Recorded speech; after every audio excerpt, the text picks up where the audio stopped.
Fi żmien li Europa Research and Consultancy Limited kienet qiegħda ddaħħal l-eluf ta' euro minn konsulenzi tal-Gvern, il-kap tal-Oppożizzjoni Simon Busuttil iddikjara li minn din il-kumpanija ma daħħal xejn. Nhar il-ħamis il-ġurnal l-Orizzont irrapporta li fil-kategoriji ta' dħul Simon Busuttil ħalla kaxxi vojta. Dan meta mela d-dikjarazzjoni tal-assi bħala membru tal-Parlament Ewropew. Din id-dikjarazzjoni tal-assi kienet ippreżentata fit-28 ta' Marzu 2012 u hija obbligatorja għal kull membru tal-Parlament Ewropew.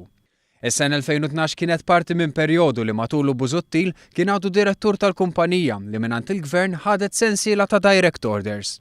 Skont din id-dikjarazzjoni tal-assi hemm 4 sezzjonijiet ta' dħul u membru parlamentari Ewropew irid jimmarka waħda minnhom, jew li jkun qed jaqla bejn 500 euro u 1000 euro f'xahar, jew bejn 1000 euro u 5000, jew bejn 5000 u 10,000, jew iktar minn 10,000 fix-xahar. Ħdejn id-dikjarazzjoni tal-interessi tiegħu fil-kumpanija Europa Research and Consultancy Limited, Busuttil ma ddikjara xejn.